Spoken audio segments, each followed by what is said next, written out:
দেড় বছর পরিশ্রম করার পর বোধহয় আমি এবার আমার ফল হাতে পেতে চলেছি। হ্যালো ফ্যামিলি, আমরা এখন একটু বেরোবো, সেই জন্য একটু রেডি হয়েছি। আমরা বলতে অভি এসেছে এইমাত্র, এখনো বাড়িতেও যায়নি, ওই যে বাবার কাছে দোকানে আছে। তোমাদেরকে এবারে যে ঘটনাটা বলবো, এই যে দেখো আমার একটা কানে কানের আর একটা কানে খালি। কানের হচ্ছে হাতে পরতে গিয়ে দেখছি আঠা মানে আঠাটা খুলে গেছে কানের থেকে হুকটা। তারপর কি করব, আঠা দিয়ে এখন হাতে শুকনো করছি, কানের শুকনো হলে পরে যাব, তাও আমি ওই কানেরটাই পরবো।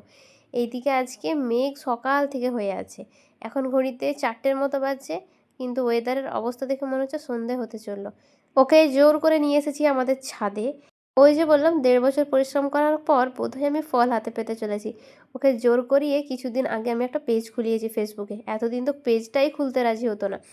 এখন মোটামুটি রাজি হয়ে যে ভিডিওর প্রতি অল্প অল্প ইন্টারেস্ট দেখছি জাগছে।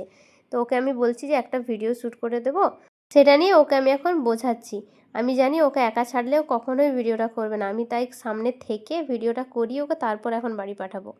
অল্প একটু আমাদের ভিডিও বানানো হয়ে গেছে, তারপর এলাম একটু খেতে। যাওয়ার কথা ছিল মোমো খেতে, ওই যে ওর ভিডিওটা আমি এখানেও করে দিচ্ছিলাম। মোমো খেতে যাওয়ার কথা ছিল, কিন্তু টুপটুপ বৃষ্টি পড়ছে। তো আমরা সামনেই একটা রেস্টুরেন্ট ছিল যেটাতে আগে আসতাম, তো সেখানে এসেছি একটু খেতে।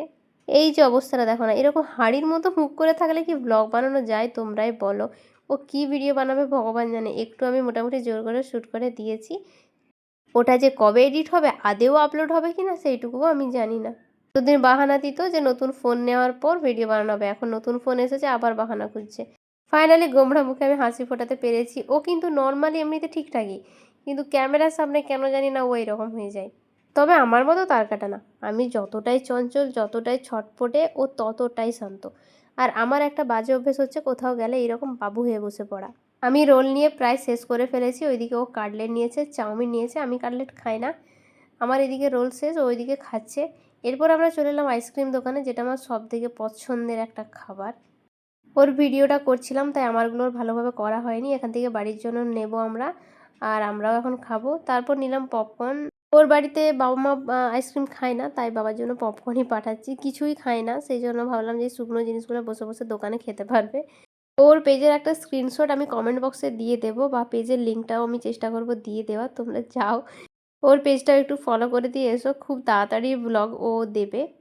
এখন তো আমার পেজে একটু সমস্যা চলছে, তাই আমি লিঙ্কটা ঠিকমতো না দিতে পারলেও ওর পেজের স্ক্রিনশটটা এই ভিডিওর কমেন্ট বক্সে আমি দিয়ে দিচ্ছি। ওর পেজের নাম হচ্ছে ঘোষ বাবুর ব্লগ। তো যাও তোমরা একটু দেখে এসো। ও যে কী ভিডিও বানাবে আর কী ভয়েস ওভার দেবে, এটা ভেবেই আমার হাসি পাচ্ছে। যাই হোক, ওইদিকে কাজবাজ সেরে আমরা চলে এলাম কিছু গ্রসারির আইটেম তুলতে। ও কিছু নিয়ে যাবে, যেগুলো সমস্তটাই ওর ব্লগেই তোমরা পেয়ে যাবে দেখতে। আজকে আমরা অনেকটাই মজা করেছি, টুকটাক সমস্ত কিছুই ওর ব্লগেই দেখা যাবে। আমার ব্লগে সেরকম কিছু আজকে দেখাতে পারলাম না, কেননা আমি আজকে ওর ক্যামেরা ধরে দিয়েছি। কেনাকাটা আমাদের সমস্ত হয়ে গেছে, ওইদিকে গেছে ও বিলটা মেটাতে। তারপর আমাকে বাড়িতে ছেড়ে দিয়ে ও চলে গেছে বাড়ি, আর এইদিকে আমি নিয়ে এসেছিলাম আইসক্রিম। এটা এখন আমি খাচ্ছি, এখন ঘড়িতে বাজছে 9টা। আরও রাত্রে আমি আইসক্রিম খাই, আইসক্রিম খাওয়ার কোনো টাইম টেবিল আমার থাকে না। যাই হোক, খুব পছন্দের একটা দারুণ ফ্লেভারের আইসক্রিম আমি পেয়েছিলাম আমুলের, দারুণ খেতে। এরপর থেকে আমি এটাই খাবো, ফার্স্ট টাইম খেলাম। চলো তাহলে আজকের ব্লগ এখানে রাখি, দেখা যায় পরে কোনো ব্লগে, টাটা।